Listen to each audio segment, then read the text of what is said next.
أعوذ بالله من الشيطان الرجيم. بسم الله الرحمن الرحيم. لقد كان لكم في رسول الله أسوة حسنة. رسول اکرم صلی اللہ علیہ وآلہ وسلم کی حیات مبارک کے حوالے سے گفتگو بہت کم ہوتی ہے۔ خدا کا شکر ہے کہ اس نے یہ توفیق دی کہ رسول خدا کے حوالے سے کچھ چیزوں کو آپ کے سامنے پیش کیا جائے۔ رسول خدا صلی اللہ علیہ وآلہ وسلم کے حوالے سے شاید ہمارے ہاں جتنی چیزیں موجود ہیں اتنا دنیا کے کسی مذہب کے کسی لیڈر کے بارے میں، کسی بھی دین کی بنیاد رکھنے والوں کے بارے میں اتنی معلومات نہیں ہے۔ بہت سے لوگ جنہوں نے آخر میں کچھ کیا ان کی زندگی کے بارے میں گفتگو ہوتی ہے، لیکن رسول خدا کب پیدا ہوئے، کہاں پیدا ہوئے، کس حالات میں تھے، کس طرح سے مکے کے حالات کو کس طرح سے انہوں نے فیس کیا، اور مدینے کے حالات، چھوٹی چھوٹی چیز، رسول کیسے بیٹھتے تھے، رسول کیسے چلتے تھے، رسول کا اخلاق کیسا تھا، اگر کوئی جھوٹا آ جاتا تھا تو رسول اسے کیا سمجھاتے تھے، یعنی جتنی تفصیل ہمارے رسول خدا کے بارے میں پائی جاتی ہے اتنی تفصیل کسی بھی مذہب کی بنیاد رکھنے والے کی نہیں پائی جاتی۔ رسول خدا کے حوالے سے مائیکل ہارٹ نے ایک کتاب لکھی جس کا عنوان اس نے رکھا The 100۔ جب اس نے 100 لوگوں کی لسٹ تیار کی، ایسے 100 لوگ جن کا سماج پہ اثر رہا ہو، جنہوں نے سماج پہ کچھ تبدیلی لائی ہو، جسے سماج نے قبول کیا ہو، اس نے جب لسٹ بنانی شروع کی تو اس میں سب سے پہلا نام رسول خدا کا لکھا۔ کہا رسول خدا کی کامیابی کا راز یہ ہے کہ ان کا دین، ان کا مذہب، یہ جو پیغام لے کر آئے تھے، ان کے پیغام کو سیکولر اور مذہبی دونوں جگہ پر بڑے پیمانے پر قبول کیا گیا۔ اور یہ سوچنے کی بات ہے کہ ایک غریب گھر سے ایک ایسا بچہ جب وہ آگے بڑھا اور اس نے جب دین اسلام کی بنیاد رکھی تو اس دین کی، ایسی دین کی بنیاد رکھی جو سب سے بڑا دین اور سب سے مضبوط دین، یعنی رسول خدا کی ذات واقعاً بہت اہم ہے۔ اس لیے اللہ قرآن میں کہہ رہا ہے لَقَدْ كَانَ لَكُمْ فِي رَسُولِ اللَّهِ أُسْوَةٌ حَسَنَةٌ، یہ رسول خدا کی زندگی تمہارے لیے اسوہ حسنہ ہے۔ اب ہمارے ہاں کی مشکل یہ ہے کہ ہم نے رسول کی سیرت کو صرف یہ ظاہری چیزوں پر محدود کر دیا۔ کسی نے بال کو لے لیا، کسی نے زلفیں لے لی، کسی نے صرف کچھ اور ظاہری عطر لگانا اور خوشبو لگانا، یہ سب ضروری ہے، عطر لگانا چاہیے، اچھے لباس پہننا چاہیے، یہ ہے رسول کی سیرت اور ان کے ہاں یہ پایا جاتا ہے۔ مگر یاد رہے بال بڑے ہوں یا نہ ہوں، مگر رسول جو اصل پیغام لے کر آئے تھے وہ یہ تھا کہ حق کو ہر اعتبار سے پہنچایا جائے، ظالم کے خلاف ہمیشہ کھڑے رہا جائے، ظالم کا مقابلہ کیا جائے، جو بھی مظلوموں کا حق لوٹے، جو بھی کمزوروں کا حق دبائے اس کے مقابلے میں کھڑے رہا۔ یہ پیغام بہت اہم تھا، مگر اس پیغام کو بھلا کر ہم نے دوسرے جو بھی اور پیغامات تھے اسے لیا۔ یہاں بھی ہم مسلمانوں کو متوجہ ہونے کی ضرورت ہے۔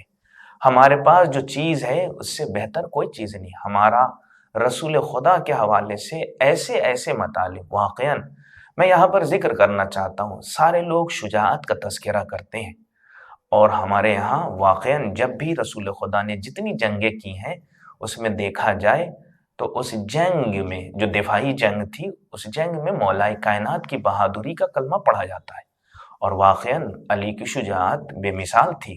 کوئی بھی جنگ اٹھا لی جائے، جنگ بدر، جنگ احد، جو بھی جنگ اٹھائی جائے اس جنگ میں علی کی بہادری بے مثال تھی۔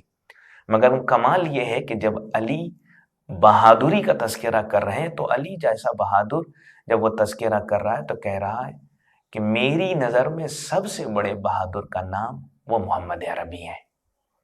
دلیل بھی دی جنگ بدر میں، کہا جنگ بدر میں جب ہم پناہ لینا چاہتے تھے تو ہم رسول کے پاس جا کر پناہ لیتے تھے۔ دلیل کیا تھی؟ دلیل یہ تھی کہ رسول دشمن کے سب سے زیادہ قریب وہی ہوا کرتے تھے۔ یہ بہت عجیب بات ہے کہ صرف یہ ایسا رہبر اور ایسا لیڈر ہے کہ جو دور سے صرف آرڈر نہیں دیتا ہے، حکم نہیں دیتا ہے، خود میدان جنگ کا اصل مرکز وہ رسول خدا کی ذات تھی۔ جس دین اور جس مسلمان جو دین اسلام کو مانتے ہیں ان کے پاس ایسا رسول موجود ہو تو وہ پھر دنیا میں ہر چیز میں پیچھے کیوں ہے؟ انہیں بھی ہر چیز میں قیادت کرنی چاہیے، ہر چیز میں اپنا کردار نبھا۔ اور یاد رہے زبانی دعووں سے کوئی کچھ نہیں کر سکتا جب تک کردار سے ان چیزوں کو صحیح نہ کیا جائے۔ تو پہلے مرحلے میں رسول کو خود سمجھا جائے کہ رسول کیا تھے۔ اگر اس کا ہم صحیح استعمال کریں گے تو پھر ہماری زندگی بدل جائے گی۔ رسول خدا کی زندگی پہ اگر ہم غور و فکر کریں، 23 سال کی زندگی، ایسا نہیں ہے کہ ایک بندے نے آ کر، ایک انسان نے آ کر اس طرح کا انقلاب، ایسا انقلاب کہ دنیا کی ساری بڑی طاقتیں جس سے کانپ رہی تھیں، اس زمانے کی ہر بڑی طاقت اس سے لرز رہی تھی، اور ہر طرح کے ان پر تہمت، الزامات، ہر طرح کے جو بھی ہو سکتا تھا وہ کیا جا رہا تھا۔ ہر قدم رسول کا ایسا لگتا ہے جو پلان کے ساتھ تھا۔ کبھی انسان غور و فکر کرے، کیا 23 سال کی زندگی میں اس طرح سے تبدیلی لائی جا سکتی ہے؟ کیا رسول کے مکے کی زندگی، مدینے کی زندگی، ایسا لگتا ہے کہ ہر چیز پلان کے ساتھ تھا۔ رسول ہر چیز کو کس کے ساتھ کیسا برتاؤ کیا جائے، کون سا اگر گروہ آئے تو اس سے کیا باتیں ہوں، اور کس کو کیا نظریہ دیا جائے، ہر چیز پلان کے ساتھ۔ میں صرف ایک پلان کی طرف اشارہ کرنا چاہتا ہوں۔ وہ پلان کیا تھا؟ جب رسول مدینے میں جا رہے ہیں، تو مدینے میں رسول کی انٹری بھی پلان کے ساتھ ہے۔ رسول جیسے ہی مدینے پہنچے فوراً محلے میں بٹا ہوا تھا، کچھ محلے میں بہت پیسے والے تھے، کچھ میں ان سے شریف افراد تھے، کچھ اور میں کوئی اور تھا۔ پہلے علاقے میں جب پہنچے تو لوگوں نے کہا، یا نبی اللہ آ جائیے، ہم اپنا سارا عیش و یہ پیسہ، یہ دولت، یہ سب کچھ آپ کو دے دیں گے، آپ کی زندگی بہت اچھی گزرے گی۔ رسول نے کہا، نہیں، انہا مامورتن، یہ اونٹنی جہاں بیٹھے گی وہیں میں بیٹھوں گا، وہیں میں رکوں گا۔ آگے بڑھ گئے، جو شریف لوگ تھے انہوں نے کہا، آپ آ جائیے، ہماری وجہ سے آپ کو ہر طرح کی ہم سکون اور آرام اور چین ہم فراہم کریں گے۔ رسول نے کہا، نہیں، انہا مامورتن، جہاں یہ اونٹنی بیٹھے گی وہیں پر میں رکوں گا۔ پھر آگے بڑھے، بنی نجار کا قبیلہ ملا، جو رسول کا خود نانیہالی رشتہ جہاں نکلتا ہے، ان لوگوں نے کہا، آپ ہمارے ہی سے ہیں، آپ ہمارے قریبی ہیں، یہاں رک جائیے۔ کہا، نہیں، انہا مامورتن، جہاں یہ رکے گی وہیں میں رکوں گا۔ پھر ہوا کیا؟ مدینے کے سب سے غریب ترین علاقے کے غریب ترین انسانوں میں سے ابو ایوب انصاری کے دروازے پہ یہ اونٹنی رکی، اور رسول وہیں اترے۔ اور رسول نے پہلے ہی دن مدینے میں یہ اعلان کر دیا، یہ رسول ان لوگوں کا نہیں ہے کہ جو ہر اعتبار سے، اپنے اعتبار سے دنیا اور آخرت کو دیکھ رہے ہیں، نہ، بلکہ مظلوم، دبے کچلے اور جو بھی محتاج ہے اس کی یہ اصل میں وکالت کرے گا، اس کے دفاع کے لیے اٹھے گا۔ اب آپ کو سمجھ میں آ ہی جائے گا کہ رسول کی مخالفت کی ایک بہت بڑی وجہ یہ ہے کہ مظلوم اور کمزوروں کی آواز رسول اٹھایا کرتے تھے۔ تو جتنے بھی یہ مظلوموں پہ ظلم کرنے والے ہیں اور حق دبانے والے ہیں، وہ اس لیے ان سے دشمنی کرتے تھے کہ کیوں آپ مظلوموں کی آواز اٹھا رہے ہیں۔